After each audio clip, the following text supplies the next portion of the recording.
세계가 한국의 군사력을 바라보는 시선이 아주 섬뜩하게 바뀌고 있습니다. 단도직입적으로 말하겠습니다. 과거 외신들이 한국군을 평가할 때 세던 것 미사일의 개수나 전차의 포신이었습니다. 하지만 최근 로이터와 디펜스 뉴스 같은 유력 군사 전문 매체들이 내놓는 분석 보고서의 뉘앙스는 완전히 다릅니다. 그들은 이제 한국이 얼마나 많이 파괴할 수 있는가가 아니라 단 한 번의 타격으로 상대 국가의 시스템을 어디까지 멈춰 세울 수 있는지를 계산하기 시작했습니다. 이것은 단순한 찬사가 아닙니다. 한국이 재래식 화력전의 단계를 넘어 현대전의 가장 치명적인 급소인 국가 신경망을 끊어버릴 능력을 갖췄다는 사실을 그들이 먼저 눈치챘다는 뜻입니다. 오늘 분석할 첫 번째 주제는 바로 이 지점. 국내 언론들이 흔히 비살상무기라는 말랑말랑한 단어로 포장하고 있는 정전탄의 진짜 정체입니다. 대중들은 사람을 죽이지 않는 인도적인 무기라고 착각하지만 군사 전략가들의 눈에 비친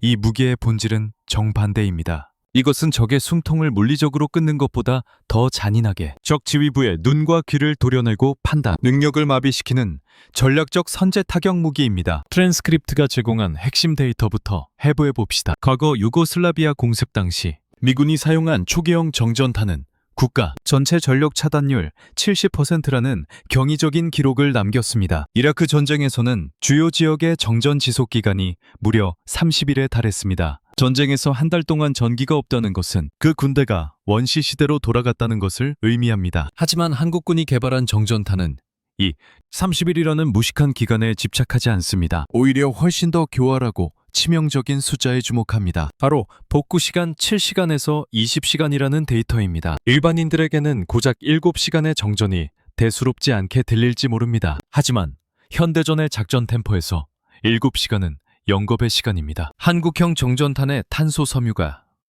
적의 변전소와 송전탑에 뒤엉켜 전력망을 태워버리는 이 7시간에서 20시간 사이 적의 지휘 통제실 스크린은 검게 변합니다. 레이더는 먹통이 되고 방공포대는 표적 정보를 수신하지 못하며 지휘관의 명령은 예하 부대로 전달되지 않습니다. 바로 이 절대적인 침묵의 시간 동안 한국 군군의 주력 타격 자산들이 아무런 방해 없이 적진 깊숙이 침투할 수 있는 골든타임이 열리는 것입니다. 즉, 한국의 정전탄은 단순한 정전 유발자가 아니라 후속 타격을 위한 대문을 강제로 열어젖히는 열쇠인 것입니다. 미국은 걸프전 이후 자신들의 압도적인 공군력에 취해 GBU-94 계열 정전탄의 개량을 사실상 멈췄습니다. 더 이상 전기를 끊지 않아도 그냥 폭격해버리면 그만이라는 오만이 깔려 있었던 겁니다. 반면 한국은 달랐습니다. 주변에 중국, 러시아, 일본, 북한 같은 세계 최고 밀도의 방공망을 가진 잠재적 적국들에 둘러싸인 한국은 폭격 이전의 단계가 절실했습니다. 그래서 지난 2012년부터 10년이 넘는 시간 동안 미국이 방치한 기술을 가져다 뼈를 깎는 독자 개발을 진행했습니다. 그 결과가 바로 단순 투하 무기였던 정전탄에 원거리 정밀 타격이 가능한 전략 무기로 진화시킨 것입니다. 이것이 시사하는 바는 명확합니다. 한국은 이제 전쟁의 초점을 폭발에서 통제로 이동시키고 있습니다. 미사일로 건물을 부수는 것은 하수의 전쟁입니다. 고수의 전쟁은 적이 미사일 발사 버튼을 눌러도 전기가 통하지 않아 발사가 되지 않게 만드는 것입니다. 외신들이 한국의 전쟁 인식과 전략 사고의 근본적 전환을 언급하며 경계심을 드러내는 이유가 바로 여기에 있습니다. 한국은 적국을 물리적으로 파괴하지 않고도 국가 기능을 식물인간 상태로 만들 수 있는 소프트킬 능력을 확보했습니다. 그러나 소프트라는 단어에 속지 마십시오. 전력 인프라가 마비된 현대 국가는 그 순간부터 국가로서의 생명력을 잃습니다. 특히 이 무기가 한국 방산의 결정적 우월성으로 평가받는 이유는 단순히 전기를 끊는 위력 때문만이 아닙니다. 그 위력을 투사하는 방식과 비용의 혁신이 있었기에 가능했습니다. 트랜스크립트가 언급한 탄소 섬유 방출 구조와 신관 자탄 구조의 분리 개발은 기술적 자립 없이는 불가능한 영역입니다. 남의 기술을 빌려 썼다면 미국이 정한 교전 수칙이나 수출 통제 때문에 정작 필요할 때 사용하지 못하는 깡통이 되었을 겁니다. 하지만 한국은 탄체부터 유도 키트, 심지어 가장 핵심적인 신관 센서까지 국내 기술로 채워 넣었습니다. 이것은 한국이 원할 때 원하는 곳에 원하는 만큼의 어둠을 내릴 수 있는 주권적 권한을 가졌다는 것을 의미합니다. 상상해 보십시오. 적국의 수도가 대낮에 갑자기 멈춥니다. 통신도, 금융도, 교통신호도, 심지어 병원의 비상 시스템까지 동시에 흔들립니다. 폭탄이 터지는 굉음도 없고 화염도 없지만 국가는 마비됩니다. 이것은 병력 수천 명을 사살하는 것보다 지휘부에게 더 큰 공포와 심리적 압박을 줍니다. 한국군이 보유한 이 침묵의 무기는 적이 전쟁을 결심하는 단계에서부터 엄청난 억제력으로 작용합니다. 너희가 도발하면 우리는 너희의 하루를 통째로 삭제해버리겠다는 무언의 경고가 가능해진 것입니다. 그러나 여기서 우리는 냉정하게 질문을 던져야 합니다. 아무리 치명적인 독을 가지고 있다 한들 그것을 적의 목구멍까지 배달할 수단이 없다면 무용지물입니다. 미국이 포기한 기술을 주어와 세계 최고 수준으로 다듬어 놓은 이 정전탄, 과연 기존의 투발 방식만으로도 충분히 위협적일까요? 아니면 한국은 우리가 미처 생각하지 못한 더 빠르고 은밀하게 이 배달할 새로운 방법을 이미 계산해 둔 것일까요? 이제 시선은 탄도의 파괴력에서 그것을 싣고 날아갈 날개의 진화로 옮겨가야 합니다. 한국이 왜 기존의 떨어뜨리는 방식에 만족하지 않고 미친 듯이 사거리를 늘리고 정밀도를 높이는 계량에 집착했는지 그 기술적 피연성을 파헤칠 차례입니다. 방산 분야에는 후발주자의 저주라는 말이 있습니다. 선진국이 이미 선점한 기술을 따라가다 보면 영원히 2등에 머물 수밖에 없다는 패배주의적 시각입니다. 그러나 한국의 정전탄 개발사는 이 저주를 정면으로 깨부순 가장 통쾌한 사례로 기록될 것입니다. 미국은 걸프전에서 정전탄의 위력을 처음 입증했지만 딱 거기까지였습니다. 미군의 GBU 94 계열 정전탄은 1990년대 이후 사실상 기술적 진화가 멈췄습니다. 압도적인 제공권이 보장된 미군 입장에서는 굳이 비싼 돈을 들여 이 무기를 더 정교하게 다듬을 유인이 없었기 때문입니다. 그들은 적의 방공망 위를 유유히 날아가 대충 떨어뜨려도 충분했습니다. 바로 이 강대국의 나태함이 한국에게는 기회였습니다. 2012년 한국이 정전탄 북자 개발에 착수했을 목표는 단순히 미제 무기의 국산화가 아니었습니다. 한국기술진은 미국의 GBU 계열이 가진 치명적인 약점을 정확히 파고들었습니다. 그것은 바로 투발 방식의 원시성이었습니다. 기존 방식은 전투기가 목표물 상공까지 직접 접근해야만 투하가 가능했습니다. 촘촘한 방공망을 가진 적을 상대로는 조종사가 목숨을 걸어야 하는 자살 임무나 다름없습니다. 한국은 이 문제를 해결하기 위해 이미 검증된 독자 기술인 KGGB 기술을 정전탄에 접목하는 과감한 시도를 감행했습니다. 결과는 놀라웠습니다. 단순한 자유 낙하폭탄에 날개와 눈을 달아주자 이 무기의 전술적 가치가 완전히 달라졌습니다. 80 유도 키트가 결합된 한국형 정전탄은 투하 고도에 따라 40km 이상의 거리를 스스로 비행할 수 있게 되었습니다. 이는 기존 방식 대비 사거리를 최소 3배 이상 확장한 것입니다. 이제 한국 공군 파일럿들은 적의 단거리, 지대공 미사일 사거리 밖에서 안전하게 정전탄을 던져놓고 유유히 기지로 복귀할 수 있습니다. 더 멀리서 더 안전하게 적의 숨통을 끊을 수 있는 능력을 확보한 것입니다. 이것은 단순한 개량이 아니라 무기 체계의 세대 교체에 가깝습니다. 정밀도 측면에서도 한국형은 미국의 구형 모델을 압도합니다. 미국의 구형 정전탄은 넓은 지역에 자탄을 뿌려 얻어 걸리는 방식에 의존했습니다. 반면 GPS와 관성 항법 장치로 유도된 한국형은 적의 핵심 변전소나 특정 전력, 분기점을 핀셋으로 집어내듯 타격할 수 있습니다. 오차 범위가 수미터 단위로 줄어들면서 불필요한 민간 피해는 줄이고 마비 효과는 극대화하는 선택적 차단이 가능해졌습니다. 특히 주목해야 할 데모 데이터는 자탄의 확산 면적입니다. 트랜스크립트 분석에 따르면 한국형 정전탄은 수미터 상공에서 단계적으로 자탄을 전개하는 독자적인 방식을 채택했습니다. 이를 통해 동일한 탄도 중량으로도 확산, 면적을 기존 대비 약 1.5배 이상 넓혔습니다. 탄소 섬유가 송전선에 걸릴 확률, 즉 유효 명중률을 기하급수적으로 끌어올린 것입니다. 이는 소재 기술과 기계적 제어 기술이 완벽하게 조화를 이루지 않으면 불가능한 엔지니어링의 승리입니다. 결국 한국은 미국이 멈춰서 있는 동안 유도화와 장거리화, 그리고 확산 면적 확대라는 세 마리 토끼를 동시에 잡았습니다. 지금 외신들이 한국의 정전탄에 주목하는 이유는 단순히 이 무기가 존재하기 때문이 아닙니다. 세계 최강이라는 미군조차 보유하지 못한 스마트 정전탄의 운용 개념을 한국이 완성했기 때문입니다. 이것은 한국 방산이 더 이상 추격자가 아니라 특정 분야에서는 이미 규칙 제정자의 위치에 올라섰음을 보여주는 명백한 증거입니다. 하지만 이 기술적 승리가 진짜로 무서운 이유는 따로 있습니다. 이 고정밀, 장거리 정전탄이 겨냥하고 있는 전장 환경이 미국이 싸우던 사막의 허허벌판이 아니라는 점입니다. 한국의 주변국, 즉 동북아시아의 전력망 구조는 이 무기에 있어 최악의 상성을 가진 먹잇감입니다. 미국이 이라크의 사막 한가운데서 송전탄 몇 개를 쓰러뜨린 것과 세계에서 가장 조밀한 산업지대가 밀집된 동북아시아의 전력망을 타격하는 것은 차원이 다른 문제입니다. 한국형 정전탄이 주변국들에게 진짜 공포가 되는 이유는 탄도의 성능 때문만이 아닙니다. 바로 그들이 서 있는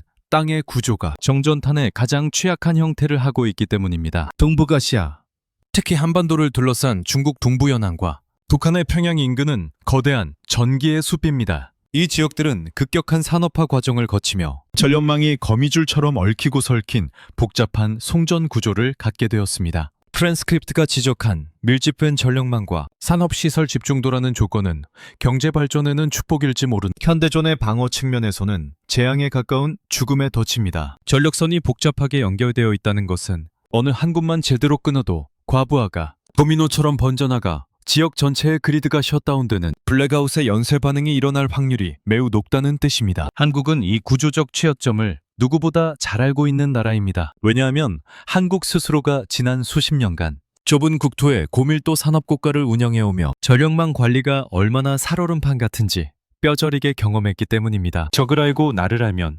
백전백승이라고 했습니다. 한국의 무기 설계자들은 자신들이 운영해본 시스템이기에 그 시스템의 급소가 어디인지 정확히 알고 있습니다. 트랜스크립트에서 언급 고밀도 산업국가를 운영해온 경험이 무기 설계에 그대로 반영됐다는 문구는 그냥 지나칠 내용이 아닙니다. 이것은 한국군이 단순히 전기를 끊는 것이 아니라 적의 전력망 중 복구가 가장 까다롭고 전체 시스템에 치명상을 입힐 수 있는 급소만을 골라 타격할 알고리즘을 확보했다는 섬뜩한 경고입니다. 더욱이 이 정전탄이 전략무기로 격상되는 결정적인 이유는 경제성, 즉 압도적인 가성비에 있습니다. 전쟁은 결국 돈의 싸움입니다. 아무리 좋은 무기도 한 발에 수십억 원을 호가한다면 마음껏 쏠 수 없습니다. 하지만 정전탄 개발 과정에서 한국 방산업계가 달성한 성과는 놀랍습니다. 탄체, 자탄, 유도키트, 신관 등 핵심 구성품의 국산화 비율이 80%를 넘어섰습니다. 이는 외부의 간섭 없이 우리가 원하는 만큼 찍어낼 수 있다는 뜻이며 대량 생산 시 발당 비용을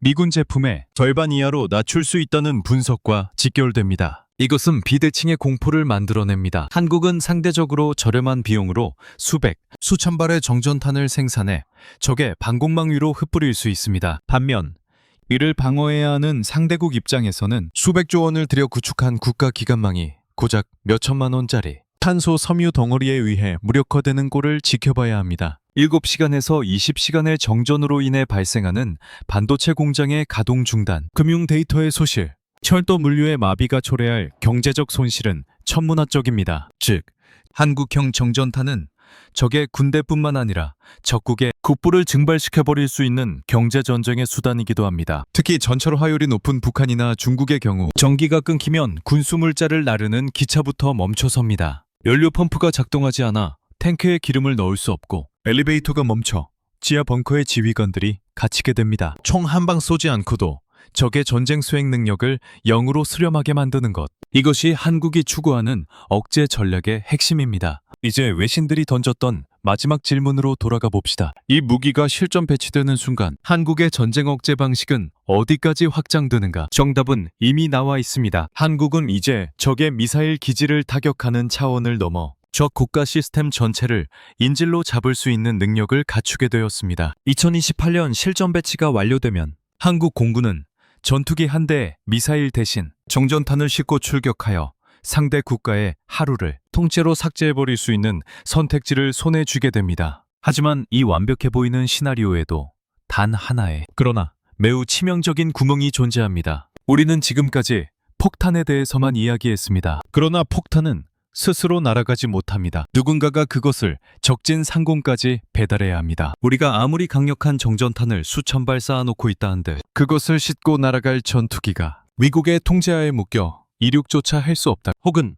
엔진 부품 하나가 공급되지 않아 경납고에 처박혀 있어야 한다면 그 순간 이 모든 전략은 휴지 조각이 됩니다. 바로 이 지점에서 한국 국방부는 또 다른 거대한 도박을 시작했습니다. 칸도의 자립을 넘어 투발 수단의 심장, 즉 엔진까지 완전히 우리 것으로 만들겠다는 무모하고도 필연적인 도전입니다. 정전탄을 둘러싼 진짜 이야기는 무기 자체의 성능보다 군이 이 무기를 바라보는 잣전 개념의 변화에서 시작됩니다. 트랜스크립트에서 군 내부 관계자가 밝혔듯 한국군은 이 무기를 단순한 파괴 수단이 아니라 시간 통제 수단으로 정의하고 있습니다. 이것은 전쟁의 패러다임을 완전히 뒤집는 발상입니다. 현대전에서 전쟁이 시작되면 지휘관에게 가장 절실한 자원은 병력이 아니라 전기입니다. 레이더, 통신망, 지휘소의 서버, 전투기 급유 펌프, 철도 관제 시스템, 병원 비상 장비까지 전기에 의존하지 않는 체계는 단 하나도 없습니다.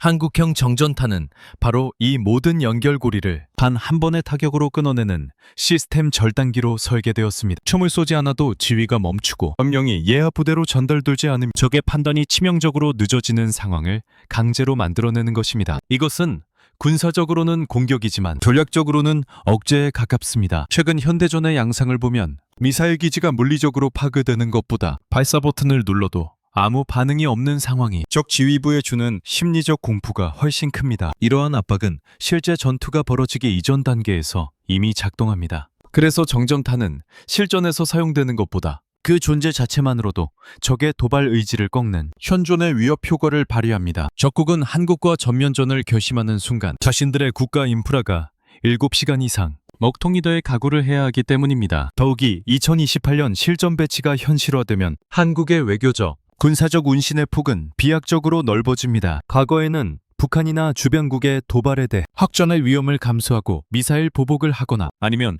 참는 것 외에는 선택지가 없었습니다. 하지만 이제 한국 대통령은 미사일을 쏠 수도 있고 전투기를 투입할 수도 있지만 그보다 앞서 너희의 전기를 끊겠다는 제3의 선택지를 갖게 됩니다. 이는 군사적 부담을 줄이면서도 정치적 목적을 달성할 수 있는 매우 세련된 강압수단입니다. 국제사회에서도 물리적 파괴나 인명살상이 없는 비살상 제재에 대해 비난할 명분이 적기 때문에 한국의 행동 반경이 넓어지는 것입니다. 트랜스크립트는 이 무기가 조용하기 때문에 진짜 무섭다고 표현합니다. 폭음도 없고 불길도 없지만 적의 하루가 멈추고 체계가 흔들리며 판단이 늦어지는 그 순간 전쟁의 승패는 이미 기울어지기 때문입니다. 한국은 이제 전장을 부수는 나라에서 전장을 멈출 수 있는 나라로 진화했습니다. 이것은 단순한 신무기 개발이 아니라 동북아에서 한국의 전략적 지위를 다시 정의하는 신호탄입니다. 하지만 이 완벽해 보이는 불패의 전략에도 치명적인 맹점이 숨어 있습니다. 우리는 지금까지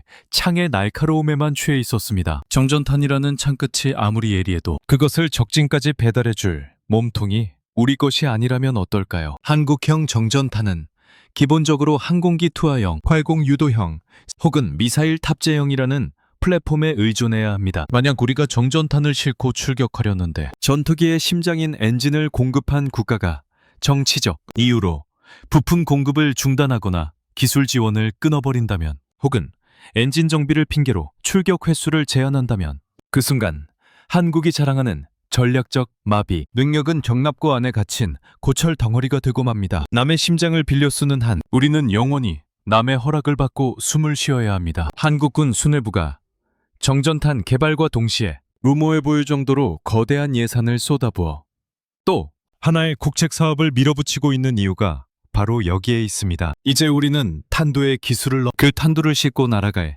자주 국방의 마지막 퍼즐을 맞춰야 합니다. 2025년 3월 24일 한국 방위산업의 역사에 또 하나의 분기점이 될 영상 하나가 공개되었습니다. 바로 한국의 국가적 역량을 총집결해 추진 중인 16,000파운드급 전투기 엔진 개발 선언이었습니다. 이것은 단순한 연구 개발 프로젝트가 아닙니다. 대한민국 정부가 앞으로의 국방 전략에서 기술 식민지로 남지 않겠다고 선언한 독립전쟁의 서막입니다. 트랜스크립트에서 확인된 데이터는 이 사업의 무게감을 적나라하게 보여줍니다. 무려 3조 3천억 원. 단일무기 체계의 핵심 부품 개발에 투입되는 예산으로는 건국 이래 최대 규모입니다. 더욱 놀라운 점은 참여 주체의 면면입니다. 통상적인 무기 개발은 방위사업청이 주도하고 국방과학연구소가 지원하는 선에서 그칩니다. 하지만 이번 프로젝트에는 산업통상자원부가 전면에 등장했습니다. 전투기 엔진 기술을 국가 첨단 전략 기술로 지정하고 범정부 차원의 리소스를 쏟아붓기로 결정한 것입니다. 방위사업청,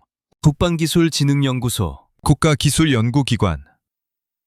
그리고 민간 대기업까지 총동원된 초대형 태스크포스가 구성되었습니다. 이는 정부가 이 사업을 단순한 군사 과제가 아니라 반도체나 배터리처럼 국가의 생존을 좌우할 산업과제로 격상시켰음을 의미합니다. 그렇다면 왜 하필 16,000파운드급일까요? 이 숫자에 한국 공군의 치밀한 계산과 야망이 숨어 있습니다. 현재 한국형 초음속 전투기 KF-21 보람의 심장은 미국 제너럴 일렉트릭사의 F414 엔진입니다. 이 엔진은 밀추력 약 14,000파운드, 애프터버너를 켰을 때 최대 22,000파운드 수준의 힘을 냅니다. 세계적인 베스트셀러 엔진이지만 한국 입장에서는 태생적인 한계가 명확한 남의 물건입니다. 한국 기술진이 목표로 하는 16,000파운드급 국산 엔진은 이보다 기본 체급이 한 단계 위입니다. 기본 추력을 16,000파운드로 올리면 애프터버너 가동 시 추력은 24,000파운드 이상으로 치솟습니다. 겨우 2,000파운드 차이라고 생각할 수 있습니다. 하지만 항공역학에서 이 차이는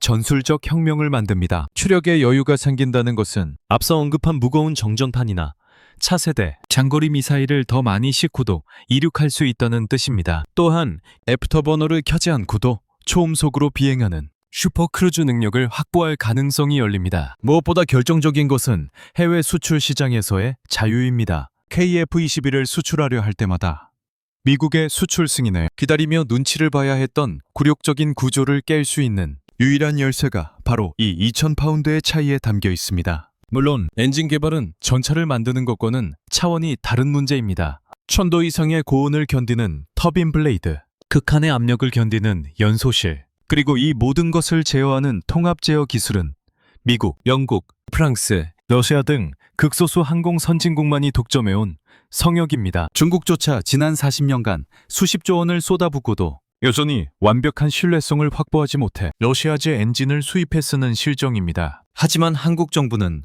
필요하다면 10년 이상을 투자해도 좋다는 배수진을 쳤습니다. 이것은 자신감이 아니라 절박함입니다. KF-21 개발 과정에서 우리는 미국의 핵심, 기술 이전 거부라는 쓴맛을 이미 봤습니다. 만약 엔진마저 기술 종속 상태로 남는다면 향후 KF-21의 개량형이나 차세대 스텔스기 개발은 영원히 미국의 허락하에 이루어져야 합니다. 항공기 엔진을 만들 능력이 없는 나라는 진정한 공군 강국이 아니다 라는 꼬리표를 떼어내지 못하면 한국 방산의 미래는 하청업체 수준에 머물 수밖에 없다는 위기감이 3조 3천억 원이라는 천문학적인 투자를 이끌어낸 것입니다. 그런데 여기서 아주 흥미로운 그리고 매우 교묘한 전략적 움직임이 포착됩니다. 한국은 이 고성능 엔진을 개발하면서 대외적으로는 KF-21용이라고 대놓고 선전하지 않습니다. 대신 국제사회의 견제를 피하고 기술 통제의 틈새를 파고들기 위해 아주 그럴듯한 가면을 하나 준비했습니다. 바로 무인기라는 명분입니다. 이것은 단순한 홍보 문구가 아닙니다. 거대 항공 제국들의 감시망을 뚫고 독자 엔진을 확보하기 위해 한국이 설계한 고도의 기만 전술이자 실리적 회피 기동입니다. 아무리 완벽한 설계도와 교묘한 외교적 전략이 있어도 결국 엔진을 만드는 것은 공장의 몫입니다. 설계도가 있어도 그것을 실물로 구현해내 제조 능력이 없다면 이 모든 것은 망상에 불과합니다. 바로 이 지점에서 한국은 중국조차 갖지 못한 강력한 제조업의 혈통을 무기로 꺼내들었습니다. 이번 프로젝트에서 가장 주목해야 할 관전 포인트는 바로 두산의 참전과 한화의 독주 체제 변화입니다. 그동안 한국의 항공 엔진 시장은 한화 에어로스페이스가 거의 독점해왔습니다. F-15K, 나 KF-16의 엔진을 라이선스 생산하고 정비하며 조립 노하우를 쌓아온 것은 분명 한화의 공입니다. 하지만 조립과 창조는 다릅니다. 남이 준 부품을 도면대로 맞추는 것과 1500도가 넘는 고열을 견디는 커빈 블레이드를 직접 주조해내는 것은 차원이 다른 문제입니다. 정부가 이번 사업에 두산 에너빌리티라는 발전 플랜트 거인을 끌어들인 이유가 바로 여기에 있습니다. 두산은 이미 발전소용 초대형 가스터빈을 국산화하는 데 성공하며 세계에서 5번째로 독자 모델을 보유한 기업이 되었습니다. 항공기 제트 엔진과 발전소 가스터빈은 기본 원리가 쌍둥이처럼 닮아 있습니다. 공기를 빨아들여 압축하고 폭발시켜 터빈을 돌린다는 메커니즘은 동일합니다. 차이가 있다면 발전소용은 땅에 고정되어 있고 항공기용은 하늘을 날며 더 가혹한 무게, 제한과 급격한 기동을 견뎌야 한다는 점뿐입니다. 즉, 두산이 가진 초내열 합금 소재 기술과 정밀 주조 역량은 항공 엔진 개발의 가장 높은 진입 장벽을 넘을 수 있는 사다리가 됩니다. 중국이 40조 원이 넘는 돈을 쏟아붓고도 왜 아직도 엔진 분야에서 헤매고 있을까요?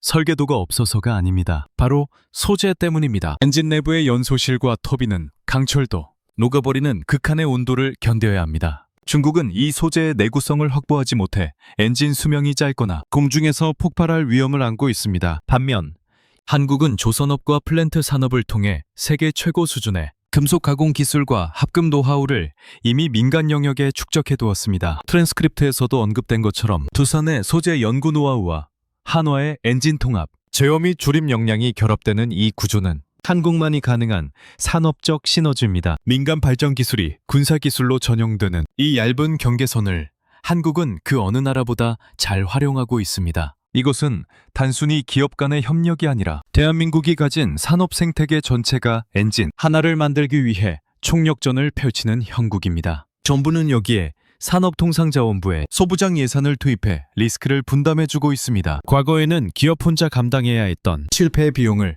국가가 나눠 짊어지기로 한 것입니다. 이러한 구조는 개발 속도를 비약적으로 높입니다. 중국이 맨 땅에서 헤딩하며 30년 걸린 길을 한국은 이미 닦여있는 민간 기술의 고속도로를 타고 10년 안에 주파하겠다는 계산이 여기서 나옵니다. 두산이 소재를 녹여 터빈을 만들고 한화가 그것을 조립해 심장을 뛰게 하는 순간 한국 방산은 더 이상 가성비 좋은 조립 공장이 아닙니다. 기초 소재부터 완성품까지, 뿌리부터 열매까지 모두 우리 땅에서 자라난 진정한 기술 독립국이 되는 것입니다. 이제 마지막 퍼즐만이 남았습니다. 한국이 만든 심장과 한국이 만든 독침이 하나로 합쳐질 때 2030년대의 동북아 하늘은 어떤 모습으로 변하게 될까요? 이제 모든 퍼즐 조각이 맞춰졌습니다. 한국이 지난 10년간 끈질기게 매달려온 정전탄이라는 창과 국가의 명운을 걸고 뛰어든 독자 엔진이라는 심장이 결합하는 순간 동북아시아의 안보 지형은 돌이킬 수 없는 변곡점을 맞이하게 됩니다. 2030년대 중반 우리는 상상만 했던 장면을 현실에서 목격하게 될 것입니다. 16,000 파운드급 국산 엔진 2개가 뿜어내는 강력한 추력으로 이륙한 KF-21 개량형 혹은 한국형 무인 전투기가 한국산 정전탄을 가득 싣고 적진 상공으로 날아오릅니다. 이 과정에서 미국 국무부의 수출 승인을 기다릴 필요도 없고 엔진 제작사의 운영 시간 통제에 얽매일 필요도 없습니다. 오로지 대한민국 군 통수권자의 결심 하나면 서울에서 발진한 전투기가 베이징의 중관촌이나 도쿄의 시나가와 변전소를 7시간 동안 암흑으로 만들어버릴 수 있습니다. 이것이 의미하는 바는 섬뜩할 정도로 명확합니다. 한국은 더 이상 강대국들이 놓은 안보질서의 하위 파트너가 아니라 독자적인 거부적 억제력을 가진 독립변수가 된다는 뜻입니다. 과거에는 미국의 허락 없이는 적을 때릴 수 없었고 핵심 부품이 끊기면 전투기를 띄울 수 없었습니다. 하지만 국산 엔진과 국산 전략무기가 결합된 완전체는 그 누구의 눈치도 보지 않는 전략적 자율성을 한국에게 부여합니다. 주변국들이 느끼는 공포의 본질도 바로 여기에 있습니다. 중국이나 일본이 두려워하는 것은 한국이 미사일 몇 발을 더 갖는 것이 아닙니다. 그들은 한국이 자신들의 가장 취약한 고리인 전력 인프라를 자신들이 통제할 수 없는 독자적인 플랫폼을 타격할 능력을 갖추는 것을 가장 경계합니다. 현대 문명의 핏줄인 전기를 인질로 잡고 흔들 수 있는 나라, 그것도 외부의 압력으로 주저앉힐 수 없는 기술적 자립을 이룬 나라는 그 존재만으로도 껄끄러운 상대입니다. 정전탄으로 적의 눈을 가리고 독자 엔진으로 적의 팔을 묶습니다. 한국 방산이 걸어온 길은 결국 이 하나의 결론을 향해 달려왔습니다. 더 이상 남의 칼을 빌려 쓰지 않겠다. 트랜스크립트의 마지막 문장은 한국의 위치를 바꾸는 신호라고 했습니다. 틀렸습니다. 이것은 신호가 아니라 통보입니다. 한국은 이제 전장을 파괴하는 야만적인 국가가 아니라 전장을 멈추고 통제할 수 있는 세련된 강국으로 진화하고 있습니다. 16,000 파운드 엔진의 굉음과 함께 정전탄의 고요한 어둠이 적진에 깔리는 그날, 세계는 한국을 다시 정의해야 할 것입니다. 통제받지 않는, 그리고 통제할 수 없는 대한민국이 동북아의 새로운 게임 체인저로 등극했음을 말입니다.